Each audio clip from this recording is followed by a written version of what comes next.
Faly miarahaba ny zanaky ny fiangonana Loterana Malagasy rehetra maneran-tany mahatratra ny 10 taona ary manonona ny fiadanan'i Jesosy ho aminareo mandrakariva. Iary hivavaka isika. Faly misaotra anao zahay ry Jesosy Kristy tomponay, fa noho ny alehibe ny fitiavanao sy ny famindramponao aminay dia mahatratra ny 10 taona nivondro ny zanaky ny fiangonana Loterana Malagasy rehetra maneran-tany. Afaliana lehibe ho anay zany Jesosy, ka dia hideranay ny anaranao. Mamindrafo aminay, mamelany elokay, fampanota sy mendrika izahay, ary koseho ny farasinay Jesosy, ataovy tonga olom-baovao eo anatrehanao zahay. Ankehitriny dia andre ny teninao zahay, dia makasika indrindra ny amin'ny fanetretena. Mampianara anay Jesosy hahay anetretena tokoa, taka ny fahaizanao manetretena tonga olombelona, ary nanao ny asan'ny mpanompo ho fanavotana anay olombelona mpanota. Aoka izany fanetretena izany no hitanao mandrakariva Jesosy amin'ny fiainanay, amin'ny maha zanak'Andriamanitra anay, mba hisehoany voninaitrao. Ary ianao tokoa no mialoha lalanay malalan'ny fananao masina ka fanay matanteraka ny fikendrenao sy fanomponay ampanetretena, hitombonay amin'ny mahazanak'Andriamanitra anay ao amin'ny fanjakanao. Dia ampahirezo amin'ny alalan'ny teninao ny mino rehetra izay manaraka izao fandarana izao Jesosy. Amin'ny anaranao no angatana izany vavaka izany. Amen. Ny tenin'Andriamanitra anjarasika androany indray riavana dia nalaina avy amin'ny filazantsara araka ny Matthieu 7:20 ka ny 15 hatramin'ny 12:20 izay mivaky toy izao amin'ny anarany Jesosy. Ary tamin'izany Jesosy dia niteny tamin'ny vahoaka sy tamin'ny mpianany ka nanao hoe: eo amin'ny fipetran'ny Mosesy no ipetran'ny mpanorandalàna sy ny fariseo. Ho amin'izany, izay rehetra lazainy dia ataovy ka tandremo, fa aza mba manao araka ny asany, satria miteny ihany izy nefa tsy manao. Eny, mame entana sady mavesatra no sarotra entina izy ka manainga izany eo amin'ny soroky ny olona, nefa ny tenany tsy mety manesika izany na dia amin'ny rasan-tanany anankiray aza. Ary ny asany rehetra dia ataony mba ho hitan'ny olona, fa ataony lehibe ny filakiterany, ary ataony vaventy ny somotra viaviny. Ary tia ny fitoerana aloha eo amin'ny fanasana izy, sy ny fipetrana aloha amin'ny sinagoga, sy ny arabain'ny olona eny an-tsena, ary ny ataon'ny olona hoe raby eo. Fa ianareo kosa aza mba mety atao hoe raby eo, fa iray ihany ny mpampianatra anareo, ary ianareo rehetra dia pralay avokoa. Ary aza milaza olona ety an-tany ho rainareo, fa iray ihany no rainareo, dia izay any an-danitra. Ary aza mba mety ataon'ny olona hoe mpitarika anareo, fa iray ihany no mpitarika anareo dia Kristy Jesosy.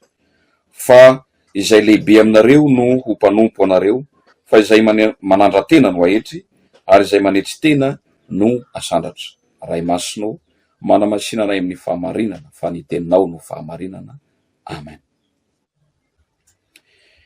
Toetra tiany Jesosy ananasika mino tokoa riavana ny fanetretena. Ary iray amin'ireo fitsipika na prinsipa izay nampianaran'i Jesosy sy ny mpianatra fahizay izany, ary mbola nampianarana ny fiangonana hatramin'izay, sy mbola ampianarana asika mandraka ankehitriny. Inona antony? Mba hiaina asika amin'ny fahasambarana, miaina amin'ny fahaterena tokoa, ny mino na ny kristianina izay sy mahay manetri-tena, tery izy amin'ny pratika amin'ny fiainana maha-kristianina, raha sy mahay manetri-tena. Fa raha mahay manetri-tena, mahay manao ny zavatra rehetra ampanetretena, amin'izay fotoana izay voatsapany ny fahasambarana amin'ny fanompona izay maha-mino sy maha-kristianina marina azy. Ny fahaizana manetri-tena ihany no mamaritra ny maha-kristianina marina sy mamino marina antsika. Imbesaka Jesosy no mampianatra ny momba io fanetretena io ao amin'ny filazantsara, fa eto amin'ny perikopa izay anjaratsika eo amin'ny 5:20 izy dia milaza hoe: fa izay manandra-tena no ahetry, ary izay manetry tena no asandratra. Ahoana ny hoe manetry tena? Tsy vao izao sika no mianatra izany. Azo antoka fa aloha hevitra efa matetika miverina, matetika haintsika any am-piangonana zany, na amin'ny haino aman-jery, na amin'ny tambanjotra serasera tahaka izao. Fa izao anefa manakambara amintsika mandrakariva Jesosy amin'ny teny izay henontsika. Manako lazaina amintsika izy androany ny amin'izany hoe manetry tena izany. Ny manetry tena dia fahasapana ampakasana ny fiankinanao amin'Andriamanitra. Vokatry ny finoana dia misy fahasapanao ary makasitraka izany fahasapana fa miankina amin'Andriamanitra ny fiainanao. Zany dia fiainana vokatry ny fitarian'ny fanahy masina, fa mila ny fanohanan'i Jesosy lalandava ianao. Ny fitarian'ny fanahy masina ihany no afaka mametraka asika amin'izany fahasapana izany ka makasitraka mila an'i Jesosy lalandava isika. Amin'izay fotoan'izay dia fantatrao vokatry ny fanetretena fa ny zavatra rehetra misy eo aminao, ny fanomezana rehetra zay misy eo aminao, fanomezam-pahasoavana rehetra misy eo aminao dia avy amin'Andriamanitra izany.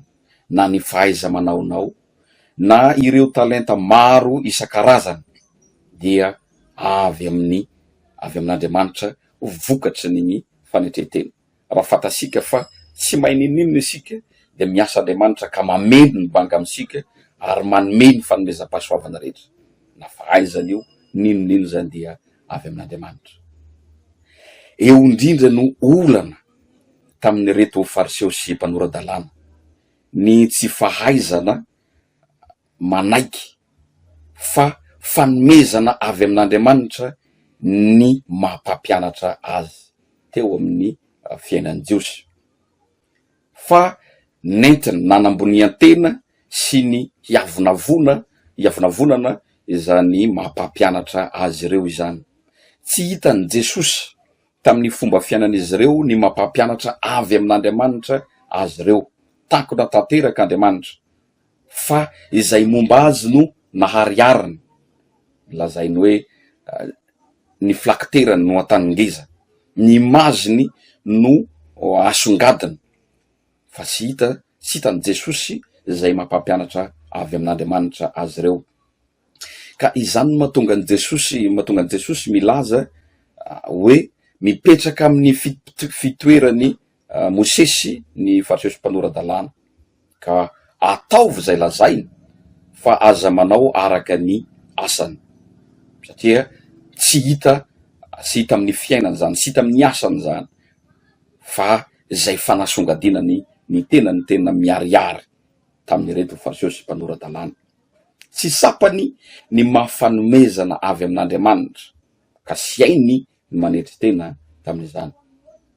Ka hoy izy hoe ataovy izay lazainy fa aza manao araka ny asany.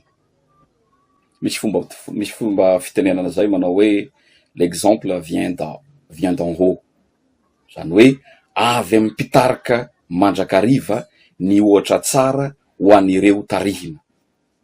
Araka ny perikopa anjaratsika eto dia ny mpitarika aloha no mila mahay mametraka tsara ny atao hoe fanetretena sy miaina izany araka ny sitrapon'Andriamanitra ho bon exemple ho an'ireo ho an'ireo tarina rehetra. Fa matetika isika dia mamatotra entana fosiny amin'ny alalan'ny fahaizana teolojia na amin'ireo fotom-pampianarana maro isan-karazany amin'ny maha kristianina, ny fametrana fisipoka isan-karazany ao anatin'ny fiangonana, fa torasika zany dia avelasika hoentiny kristianina, fa tsy mena izany sika. Jesosy raha nitarika ny mpianatra riavana dia nanome ohatra tsara alainy tahaka izy. Mianara amiko fa malemy fanahy sady tsy miavonam-po aho izy, araka ny lazainy ao amin'ny Matio 1:20. Na iza teo ambony aminareo dia aoka ho mpanomponareo izy tahaka ny niaviany zanak'olona mba hanompo, araka nambarany ihany koa Matio 20:17. I Jesosy Kristy no modely voalohany ho antsika amin'ny fanetretena izany. ary modely tena niavaka izy ny amin'izany fahaizana manetry tena izany.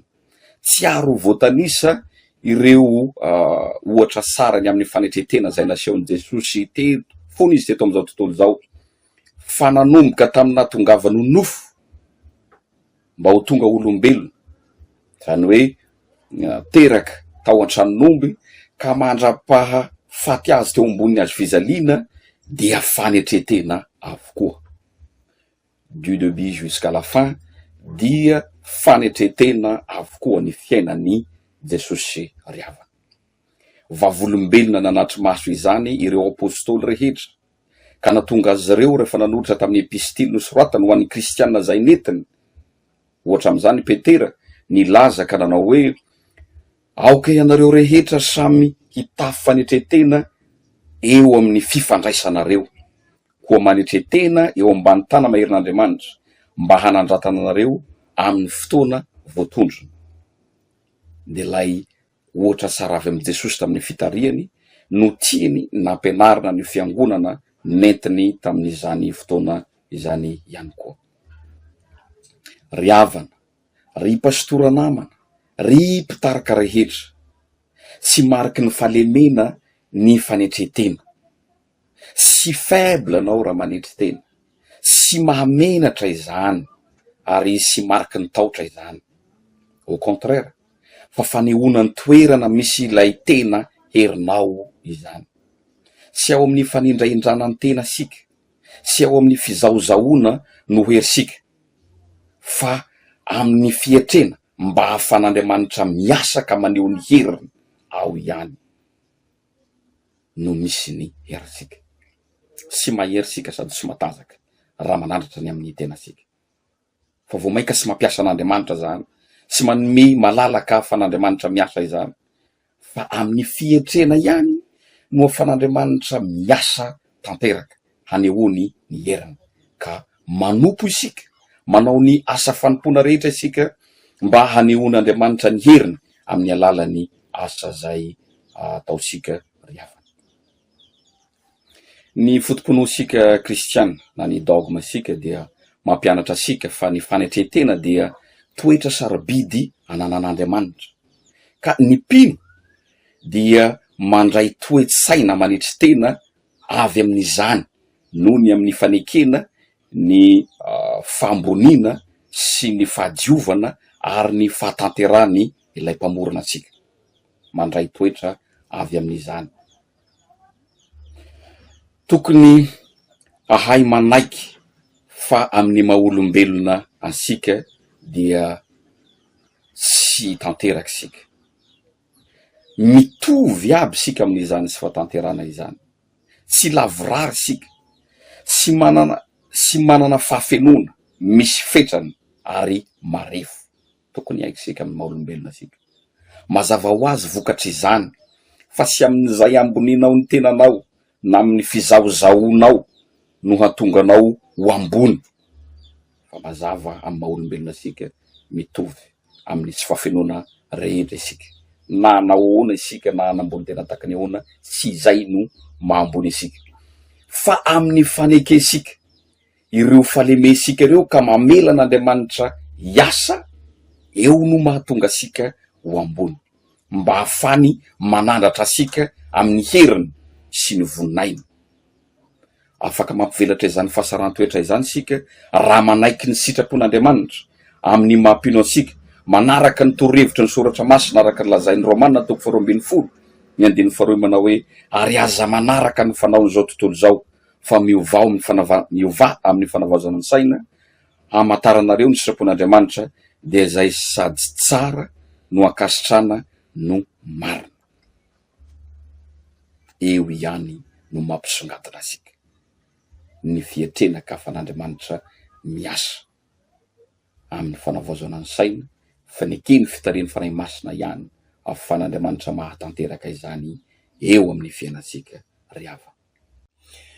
Nanoro hevitra ny kristianina apôstôly Paoly mba hitafy ny toetra vaovao izay havaozina araka ilay namorona azy. Le toetra sika havaozina araka an'Andriamanitra zany, izy no mamorona sika. Araka ny ambarany ao amin'ny kolosiana toko 7:22 manao hoe koa mitafia fitiavana lalina sy fangoram-po atsaram-panay fanetretena falemem-panay ary famoram-po satria olom-bo fidin'Andriamanitra ianareo sady masina no tiany. Maniraka antsika ny soratra masina ry avy ka manao hoe ampanetretena dia aoka samy hanao ny hafa ho ambony noho ny tenany. Eo no ampianaran'ny Paoly apôstôly isika, ampianaran'ny baiboly isika, ny ampisongadinana an'Andriamanitra aloha, ny everanao ny namanao aloha mialohan'ny tenanao, fa amin'izay fotoana zay dia hain'Andriamanitra no maneho anao, hainy no manandratra anao. Tsarove nefa fa ny fanetretena dia tsy manakana ansika ampiasa ny fahaiza-manao sy ny talenta, fa mampiasa izany kosa ho amin'ny fahaiza-miaina vokatry ny fitariany fanahy masina. Misy olona manafy talenta, matahotra izy haneho ny fahaiza-manao sady ataon'ny olona hoe sady ataon'ny olona mireare amin'izany ao. Tadidio fa Satana dia mampiasa an'io méthode io fomba io ho intimidena ny zanak'Andriamanitra, sampiasa ny fahaiza-manaony entina ampitombona ny ambainday ny fanjakan'Andriamanitra. Tsy manakana ansika sy ampiasa ny talenta sy ny fahaiza-manao ny fanetretena, fa mahay mampiasa izany araka ny fitarian'ny fanahy masina. Ampiasao ny talentanao, ampiasao mifanaraka amin'ny fitarian'ny fanahy masina anao izany. Ny fanetretena ihany koa ry havana, io no fanalahidiny fanosoana sy ny fitombona ao amin'ny fanjakan'Andriamanitra.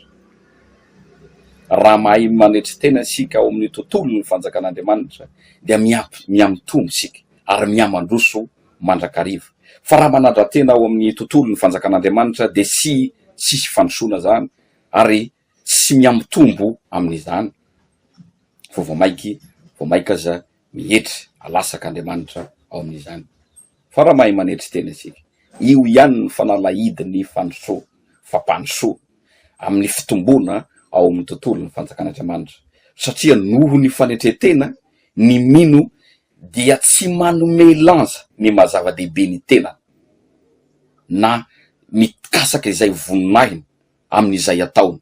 Tsia, raha manetretena sy miazakazaka amin'izany ny mino, fa manolotra izay rehetra ataony amin'ny kahalalana, amin'izay toe zavatra rehetra, amin'izay ataony rehetra ho an'Andriamanitra mba hatanteraka ny sitrapony.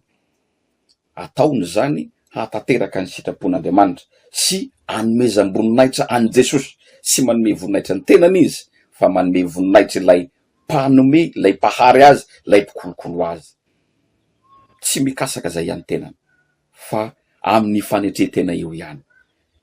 Io no hanehoany izay an'Andriamanitra fa tsy hanehoany ny tenany.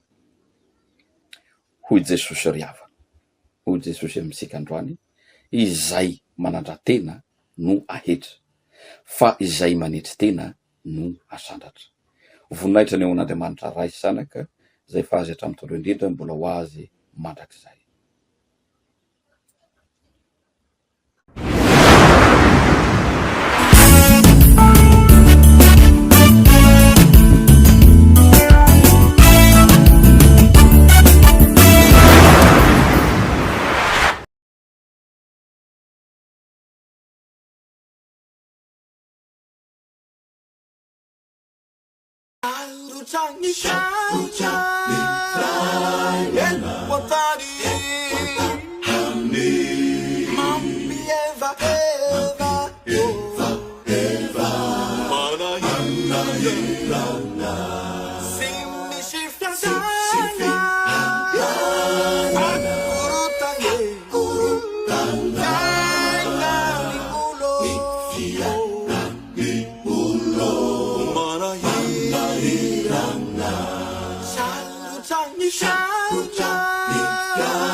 milamina jeung panjaka dipuruntana si syarapagna imadindika iyaretinga tamaripaka kasih karanga Cimilaminga jeung panjaka dipuruntana si syarapagna imadindika iyaretinga tamaripaka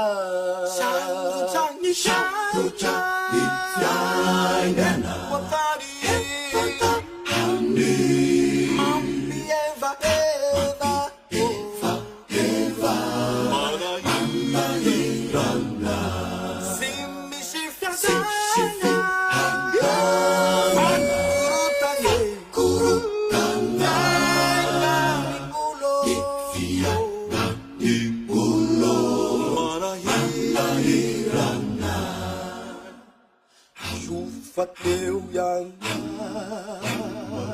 Kristi tumbungnya Anjam manggika Saya kandanga Kamata huja Riulu meluno Fateu yang Kristi tumbungnya Anjam manggika Saya kandanga Kamata huja Riulu meluno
Ary aoka isika ifampandinika hampandroso ny fitiava sy ny asa tsara.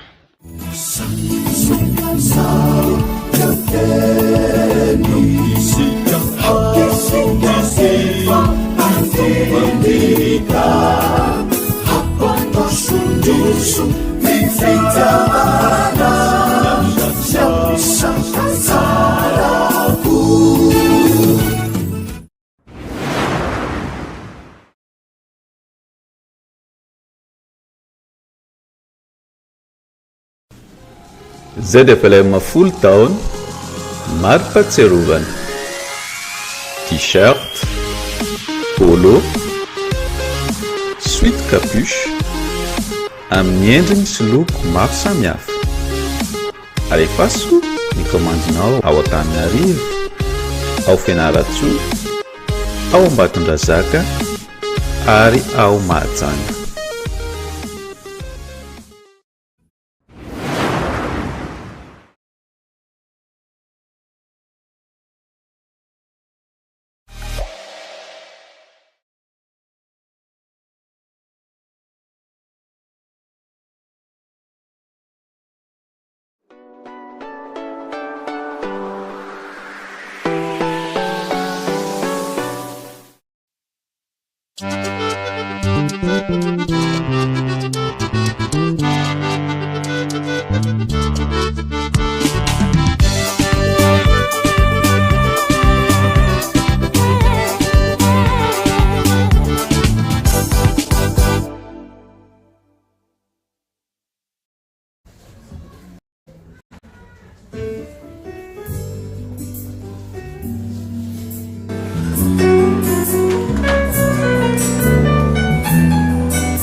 iza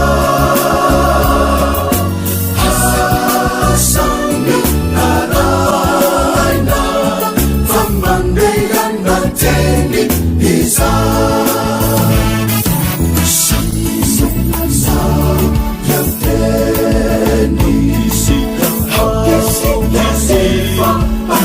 Mandika hapandosundusu vizeitana siamisasaraku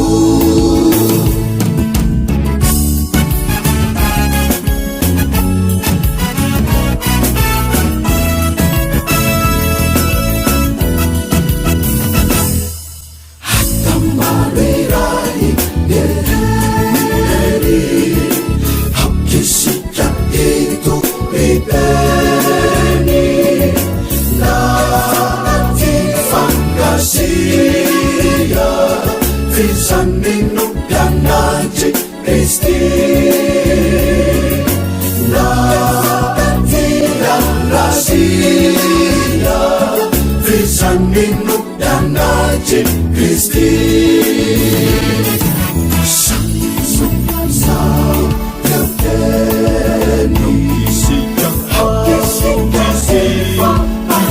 Mandika hapandosundusu vizeitana siamisasaraku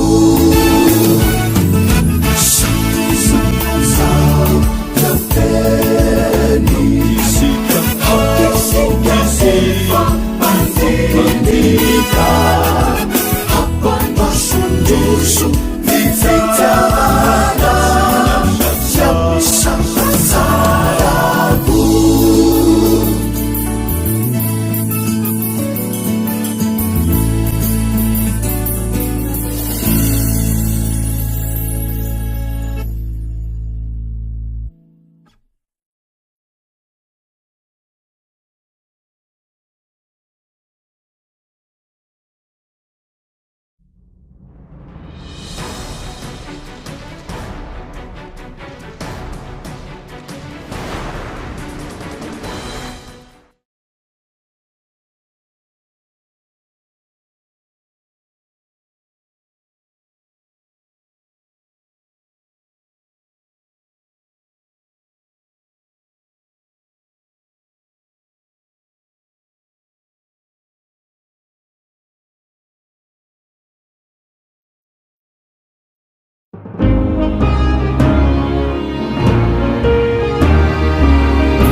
Jesusi, je n'ai fatto che alla Umare silang haja Anamia sanika Zekia macam masajani Hariau kaisik Kaifat pangilikan Hapa dusunia Satsara sivitavana Wandi ulu melu ng manera na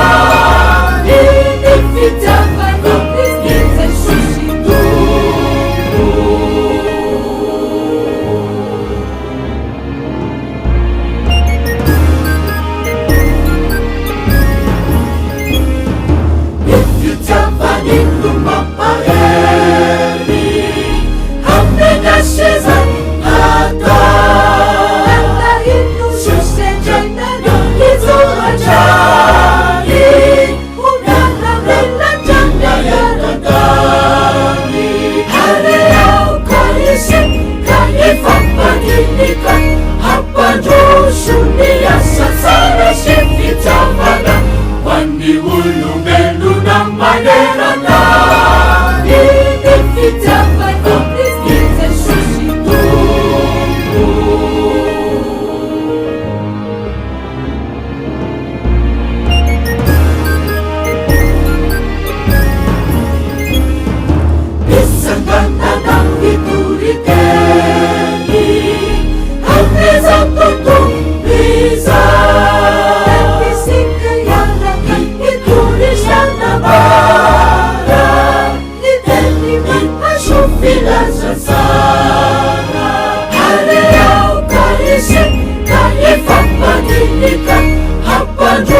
olombelona manerana iny fitiavana Kristy Jesosy Tompo.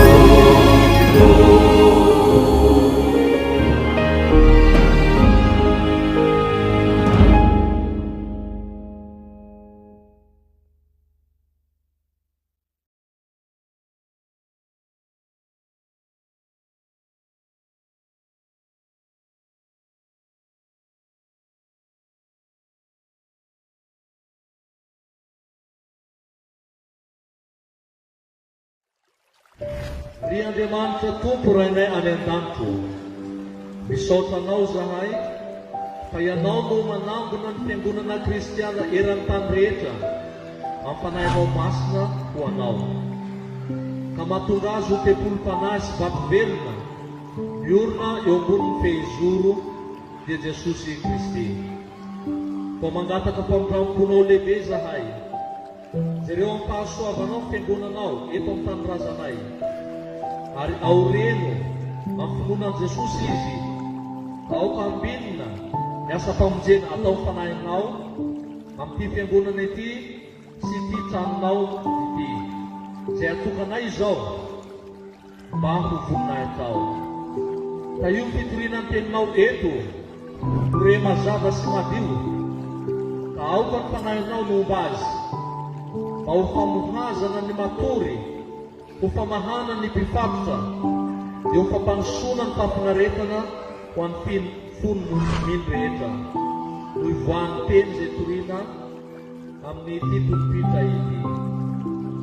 Aoka ampiasaina marina araka ny teninao ny sakramenta masina, ka io izay atao batisa eto na ny kely na ny lehibe, ary ka io mpandray ny mpanasany tompo manatona latabatra ao eto, dia aoka ho trano fivavahan'olonao ity trano fiangonana ity, ary enoy ny ataka sy ny tarainana rehetra izay ataony manefy tena, mba misaorana sy fiderana rehetra atao eto ho anao, koa mba omeo pastora mpanina sy mpampianatra ary mpiandro mahatoky mandrakariva ity fiangonana ity, ary aoka hisy vokatra ny asa ataony. Ary efa velona ny lakrosy miantso anay ho aty amin'ny tranonao, dia foazo amin'ny fanahinao masina fonay, mbo sidrakay ny ho tonga hiaino ny fahasoavana ambaran'ny filazantsaranao. Ry Andriamanitra Tompo, ampanosoy aminay ny teninao, kaoka izany ho velona ao am-ponay hitarika anay amin'ny raharanay rehetra sy amin'izay lalakalehanay rehetra. Da io ny taninay sy ny vahoaka eto aminay, da io ny manapahifana sy ny mpanapaka rehetra, mampionona sy manapilo izay olo rehetra sy izay olona efa mibabahao ny fahafatesana. Ary efa tonga ny fotoana ialanay sasatra, dia aoka ho ampelantanao ny fanahinay. Rehefa tonga ny andro farany, dia mba hatsangana amin'ny fahasambarana izahay, ka raisy-konina any aminao any Jerosalema vaovao, tanànanao mandrakizay, izay tsy mba misy tempoly, fa ianao ny tempoly Andriamanitra tsy toa, anatomondry no tempoliny, eno ny atakay amin'ny alalan'i Jesosy Kristy Tomponay. Rainay izay any an-danitra, ho amasinina ny anaranao, ho tonga ny fanjakanao, atao an'iny sitraponao, ety an-tany tahany any an-danitra. Meo anay an'io izay hanina sahazo ao anay, ary mamelany elopay tahaka namelanay izay meloka taminay, ary aza mitonanay ao amin'ny fakapanahy, fa manampahanay amin'ny ratsy, manao ny fanjakana sy ny hery, ary voninahitra mandrakizay. Amen. Fiadanana ny ho amin'ity trano ity sy ho amin'izay olona miditra eto. Amen.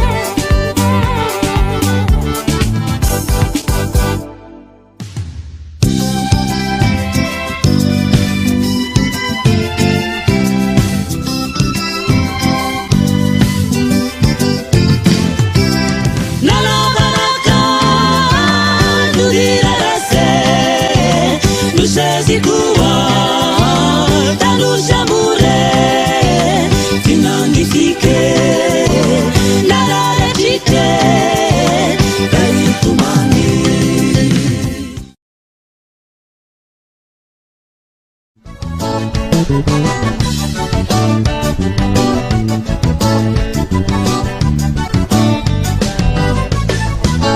Sinisina njara yawe sinisini zaka ngechakuna ningi kavita kwa ngabi.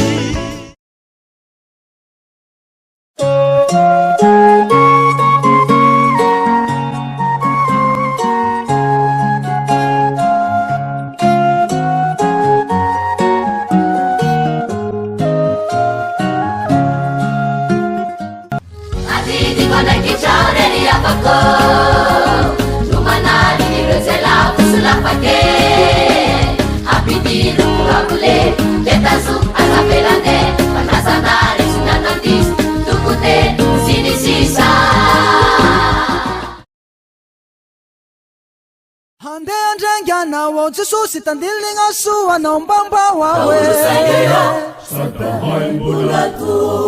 Jado muti hai ku sauti yengi mayitu tifia ku vasa vuyenge Mabazo tunaiku Ingo Jesusi iu kwa iye Ave wana Andaira suwa Ufandumba naifungana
Nothing but like Eliazar.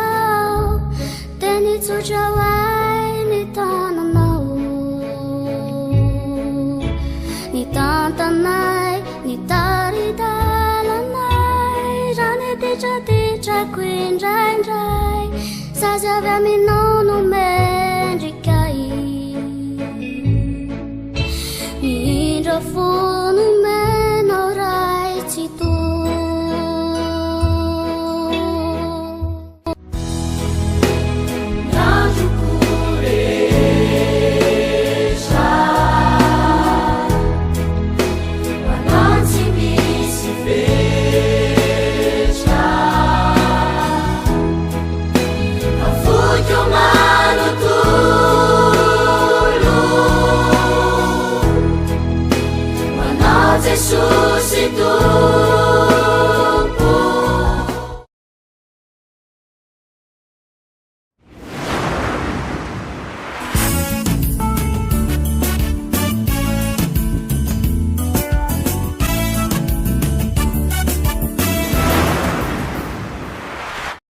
Miarahaba antsika rehetra mpikambana ato amin'ny vondrona Facebook ny zanaky ny fiangonana Luterana Malagasy na ny ZFLM.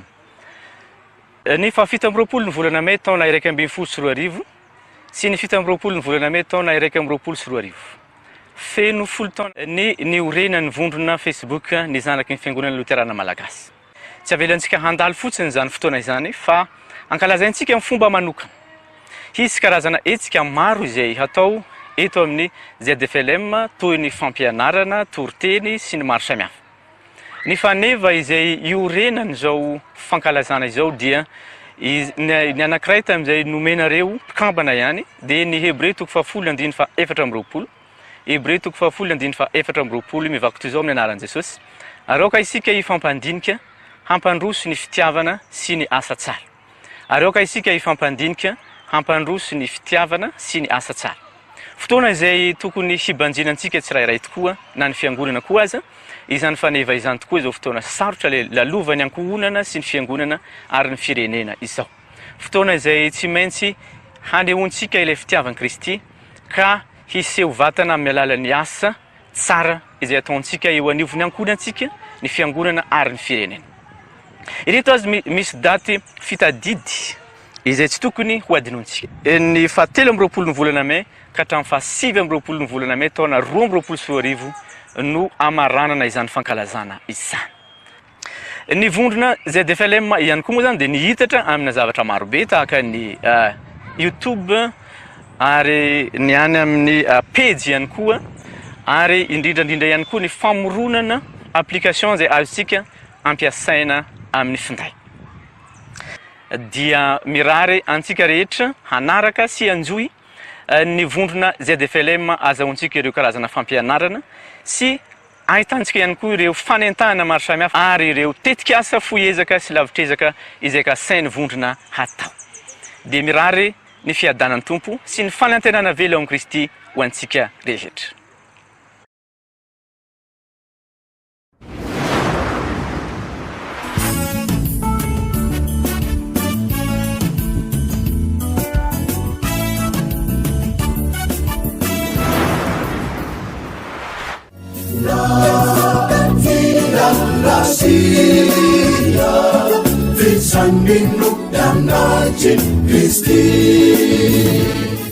Ary aoka isika ifampandinika hampandroso ny fitiavana sy ny asa tsara.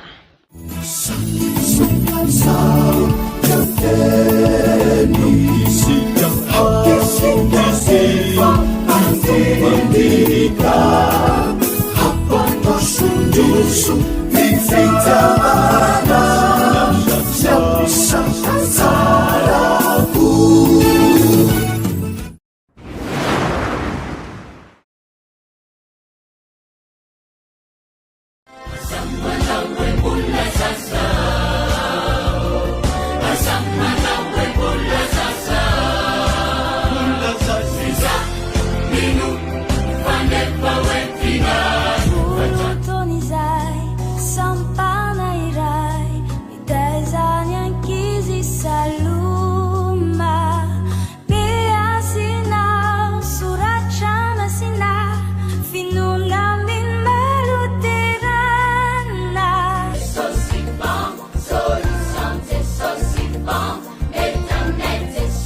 Just so